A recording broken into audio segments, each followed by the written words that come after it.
offensive way, but as Dan Gilmore has quoted, they've also said, look, the open source movement out there has got to realize that there are a lot of patents at stake, and don't imagine we won't use them when we must.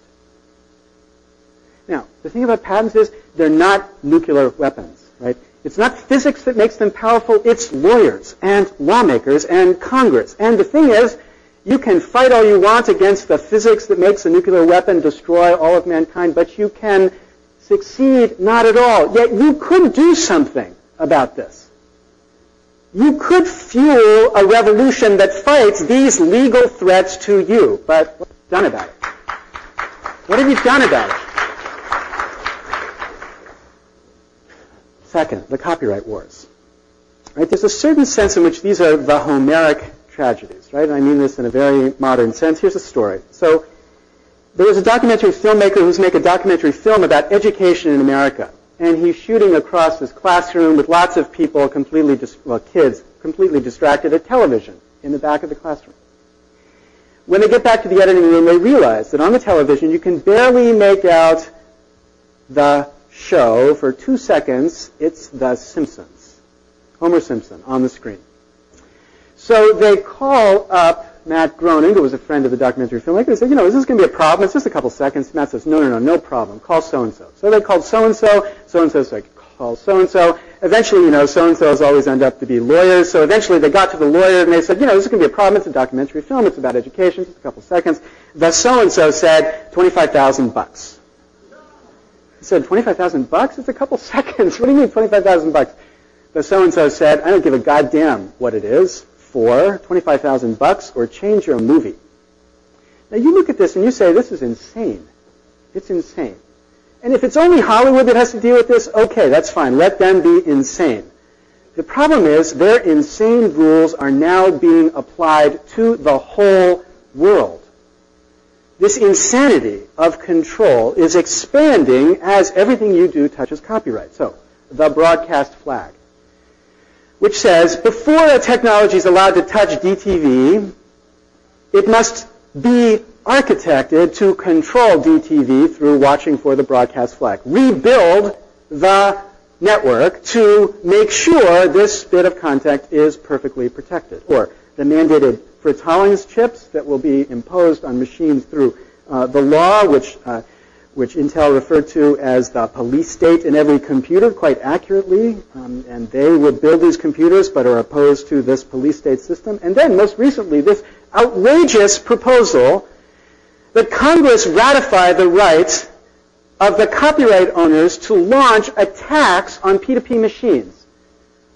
Malicious code that goes out there and tries to bring down P2P machines. Digital vigilantism. And not only does, you're allowed to sue if they do it and they shouldn't have done it, but you have to go to the Attorney General and get permission from the Attorney General before you're allowed to sue about code that goes out there and destroys your machine when it shouldn't be allowed to have destroyed your machine. This is what they talk about in Washington.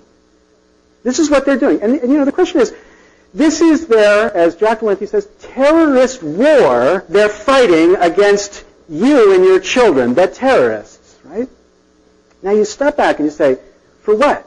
Why? What's the problem here? And they say, it's to stop the harm which you are doing. So what is that harm? Right? What is the harm which is being done by these terrible peer-to-peer networks out there? Take their own numbers. They said last year 5 times the number of CDs sold were traded on the net for free, 5 times. Then take their numbers about the harm caused by 5 times the number sold being traded for free. A drop in sales of 5%. 5%. Now, there was a recession last year, and they raised their prices, and they changed the way they counted. All of those might actually account for the 5%. But even if they didn't, the total harm caused by 5 times being traded for free was 5%. Now, I'm all for war in the right context, but is this the grounds one stands on to call for a, quote, terrorist war against technology? This harm, even at 5%, gives them the right to destroy this industry? I mean, does anybody think about the decline in this industry, which is many times as large as theirs, caused by this terrorist war being launched against anybody who touches new content? Ask a venture capitalist how much money he's willing to invest in new technologies that would touch content in a way that Hillary Rosen or Jack Valenti don't sign off of. The answer is a simple one: zero. Zero. They've shut down an industry and innovation in the name of this terrorist war, and this is the cause. This is the harm. 5%. And what have you done about it? Right? It's insane. It's extreme. It's controlled by political interest. It has no justification in the traditional values that justify legal regulation, and we've done nothing about it. We're bigger than they are. We've got right on our side. And we've done nothing about it. We've let them control this debate. Here's the frame that leads to this.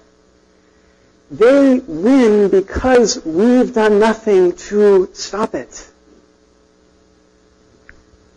There's our congressman, J.C. Watts.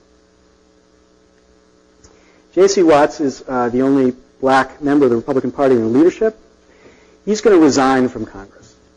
He's been there 7.5 years. He's had enough. Nobody can believe it. Nobody in Washington can believe it. What? Not spend 700 years in Washington? He says, I like you guys, but 7 years is enough. 8 years is too much. I'm out of here. Just about the time J.C. Watts came to Washington, this war on free code and free culture began. Just about that time.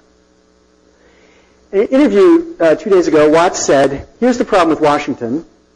If you're explaining, you're losing. If you're explaining, you're losing. It's a bumper sticker culture. People have to get it like that, and if they don't, if it takes 3 seconds to make them understand, you're off their radar screen. 3 seconds to understand, you lose. This is our problem. 6 years after this battle began, we're still explaining. We're still explaining, and we are losing. They frame this as a massive battle to stop theft, to protect property. They don't get why re-architecting the network destroys innovation and creativity. They extend copyrights perpetually. They don't get how that itself is a form of theft, a theft of our common culture. We have failed in getting them to see what the issues here are, and that's why we live in this place where a tradition speaks of freedom and their controls take it away. Now, I've spent 2 years talking to us about this, and we've not done anything yet. A lot of energy building sites and blogs and Slashdot stories. Nothing yet to change that vision in Washington. Because we hate Washington, right? Who would waste his time on Washington? But if you don't do something now, this freedom you built, that you spend your life coding, this freedom will be taken away. Either by those who see you as a threat, who then invoke the system of law we call patents, or those who take advantage of the extraordinary expansion of control that the law of copyright now gives them over innovation. Either of these two changes through law will produce a world where your freedom has been taken away. And if you can't fight for your freedom, you don't deserve it. But you've done nothing.